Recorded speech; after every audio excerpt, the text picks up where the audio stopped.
Hello everybody, hope all of you are doing well, and today we are going to cover the last type of anxiety disorder, very important anxiety disorder commonly seen, which is called OCD, obsessive compulsive disorder. So obsessive compulsive disorder is a little complex compared to the anxiety disorders that we have discussed in the past episodes, and we look into the details. What is this obsession, what is this compulsion, what is this disorder? So obsession, though the word obsession, it's a scientific name for the thoughts, images. So obsessions are nothing but they are our thoughts and images, but in a different way, in a dysfunctional way. And compulsions also can be our thoughts, images, and also includes our behaviors in a different way, which is not helping us more in terms of a dysfunctional way. So we all have thoughts, we all have images, we all do a lot of behaviors and actions. How do we differentiate these obsessive thoughts from normal behavior? Let us look at it a little more closely. In obsessive thoughts, basically these are the distressing thoughts. They're not very happy thoughts. When you get these thoughts, you're really distressed about them. So for example, a thought that is coming in one's mind: did I lock the door? Did I lock the door? Okay, you go and check once, and then again go to a little distance, and then again you get this doubt. So when you are doing it, the more times you are ending up checking it, the more times you are not only wasting your time of the day, but also it can become stressful. So that's where the distressing thought comes into picture. And it is also a repeated thought where you are ending up getting this thought again and again. The repetition of the thought is also another component of an obsessive thought. So it's a distressing obsessive thought. It's a repeated thought. You know it is silly. How many times I have already checked the door and it is locked and it's secure, but still the thought does not stop coming. The repetition as well as the silly, or you feel that it is unwanted, but still you have no control on that. And it is an involuntary, that you have no control on the thought, even though you recognize that it is a silly thought. So that's how a normal thought is different from an obsessive thought or an image. So let us look at a compulsion. A compulsive thought or a compulsive image is something where you are trying to do some ritual, some behavior, something to come out of this thought that is bothering you. Let us say the same example. If you look at the repeated thought of did I lock the door properly, you're going back and checking it is nothing but the behavior that is called compulsion. So you're compelled to do something. You're compelled to behave in certain way in order to handle this thought. So this is what obsessive compulsive disorder in brief about. So looking at the onset, generally this starts in the early adolescence, and then it starts affecting the person's social interactions. The person is married, the family life is affected, career life is affected. So all these areas are affected. So it is a very dysfunctional kind of an anxiety condition. And looking at the different types, so what kind of thoughts that people usually get when they are suffering with this OCD problem.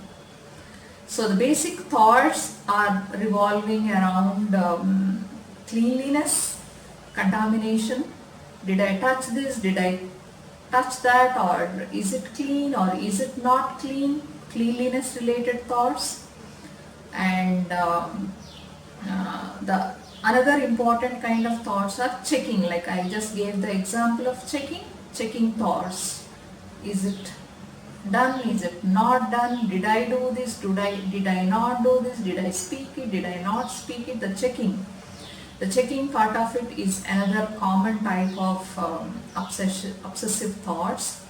And thoughts related to God, whenever you are doing performing worshipping the God, did I keep the flower, did I do this, did I do that. So a lot of interference that happens while you are trying to indulge in praying or very simple day-to-day activities. So one other important character that we have missed is the interference, the interfering nature of this obsessive thought.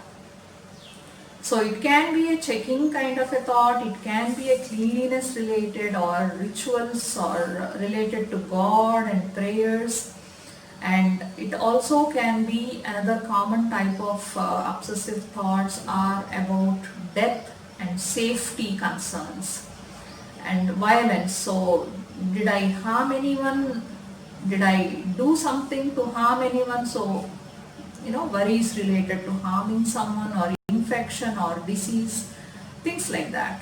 So these are some of the common kinds of thoughts that one gets. And orderly, not the least but very important kind of obsessive thoughts are about the order. So things has to be kept in the place, in the same angle, in the same order, in the same way, and then if a little misplaced this way or that way can be a lot of botheration for them. So now I think in this brief description you understand how distressing and how silly, but then how it is uncontrollable, unwanted kind of thought process.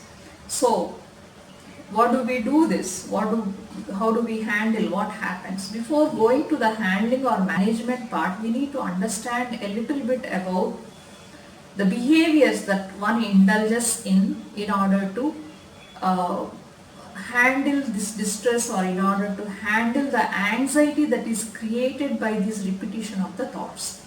So one important behavior that actually maintains this OCD problem is the avoidance behavior.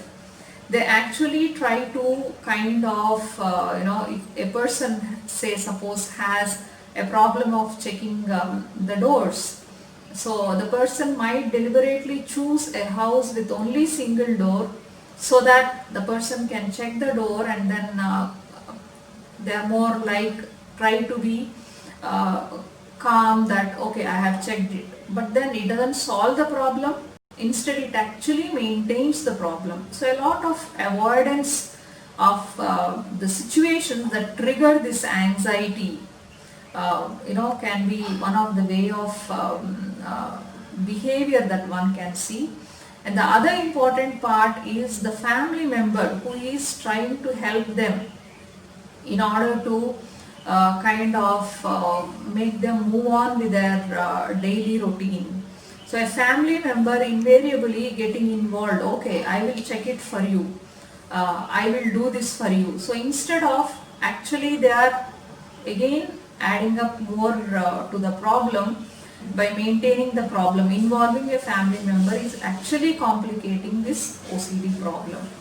So having learned about how they handle their routine and how a family member can actually aggravate the problem, let us now look at how do we manage this. This is a problem that can be completely taken care of provided if you approach the professional help at the earliest. Since it's a very distressing and very dysfunctional kind of an anxiety condition, it's important that one try to take the help at the earliest.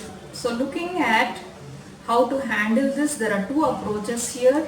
When the thoughts are very severe and then one cannot maintain a normal routine and it is completely kind of disturbance in their routine, one need to take a little bit of medical help to reduce this anxiety level. So that is in a very severe case of thought interference that they use medication first. And some of the clients are very much towards CBT techniques. Cognitive behavior therapy techniques are a counseling techniques, scientifically designed counseling techniques by using a special kind of an exposure therapy called habituation training. So we look at this thought process of obsessions as a habit that one has developed over a period of time in order to deal with their anxiety caused by this repeated thought process. So the habit reversal is the technique that we use here in order to handle this particular condition. So it requires around 10 to 12 hours of therapy that the person has to come for therapy sessions, and then it can be effectively managed by using this habit reversal technique. So it's actually a set of techniques, 3 to 4 techniques, where the person, usually the kind of obsessions are related to person's age and the kind of routine that they go through. So we need to put them help the client to put them in a proper order. What are all the interfering thoughts that come in the daily routine, and then we need to design the techniques accordingly, tailor-made techniques according to their kind of obsessions that one go through. So we'll look at a little more detail in our next episode, specifically meant for what is this CBT, cognitive behavior therapy, which is very effective in all the conditions. So far we have covered depression and anxiety conditions. So we'll take it as a separate episode. For now, to sum it up, we will look at it as an interfering thought process that is very distressing, and it makes the person completely dysfunctional if not approached help at the right time. Thank you.